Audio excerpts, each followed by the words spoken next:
സാറേ ഒരു ക്വസ്റ്റ്യൻ, അതായത് ഈ സെൽഫ് ലേണിംഗും അസിസ്റ്റഡ് ലേണിംഗും തമ്മിലുള്ള വ്യത്യാസം എന്താ? സെൽഫ് ലേണിങ്ങിനും അസിസ്റ്റഡ് ലേണിങ്ങിനും അതിൻ്റെതായ നേട്ടങ്ങളും കോട്ടങ്ങളും ഉണ്ട്. ഇപ്പോൾ സെൽഫ് ലേണിംഗ് എന്ന് പറഞ്ഞാൽ സ്വന്തം താല്പര്യപ്രകാരം സ്വന്തമുള്ള സമയത്ത്, അതായത് നമ്മളെ ഫ്ലെക്സിബിൾ ടൈമിലാണ് അത് വർക്ക് ചെയ്യുക. അപ്പോൾ ഒന്ന് ഫ്ലെക്സിബിലിറ്റിയാണ് സെൽഫ് ലേണിങ്ങിൻ്റെ ഒരു നേട്ടം. പിന്നെ വരുന്നത് വെച്ചാൽ പേഴ്സണലൈസേഷൻ, സ്വന്തം താല്പര്യങ്ങൾക്കും കഴിവിനനുസരിച്ചുള്ള കോഴ്സുകൾ സെലക്ട് ചെയ്ത് മുന്നോട്ട് പോകാനുള്ള അവസരമുണ്ട്. ഇതിൻ്റെ ഒരു ഡിസഡ്വാൻറ്റേജ് എന്ന് പറഞ്ഞു കഴിഞ്ഞാൽ ഒരു സ്ട്രക്ചർ ഉണ്ടാവില്ല. എന്ത് പഠിക്കണം, എവിടെ പഠിക്കണം, എത്രത്തോളം പഠിക്കണം, ഏത് വഴി പോകണം, ഇത് ആദ്യം ഏത് പഠിക്കണം, ഇതൊന്നും അറിയുന്നില്ല. സ്ട്രക്ചർഡ് ഇല്ലാത്ത രീതിയിലാണ് പോവുക.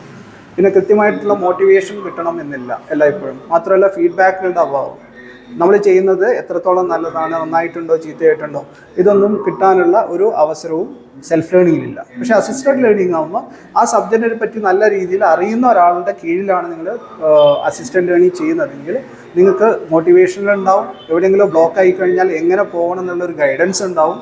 അതുകൂടാതെ നിങ്ങൾക്ക് മിസ്ലീഡിങ് ഒഴിവായി കിട്ടും. അതായത് നമ്മൾ തന്നെ സെൽഫായിട്ട് ചെയ്യുന്ന നേരം പല കാര്യങ്ങളും വേണ്ടാത്തത് ചിലപ്പോൾ എന്ത് ചെയ്യാം, നമ്മൾ കൂടുതൽ ഡെപ്തിലേക്ക് പോകും. അപ്പോൾ എങ്ങനെ പഠിക്കണം എന്നുള്ള കൃത്യമായിട്ടുള്ള ഗൈഡൻസും സ്ട്രക്ചറുമായിട്ട് അസിസ്റ്റഡ് ലേണിംഗ് ചെയ്യുന്നതായിരിക്കും എപ്പോഴും നല്ലത്. നമുക്ക് വേഗത്തിൽ എളുപ്പത്തിൽ ഇൻഡസ്ട്രിയിലേക്ക് ജോലി കിട്ടാൻ എളുപ്പം അസിസ്റ്റഡ് ലേണിംഗിൽ കൂടുതൽ ധാരണ കിട്ടാനും അസിസ്റ്റഡ് ലേണിംഗ് ഹെൽപ്ഫുൾ ആകും.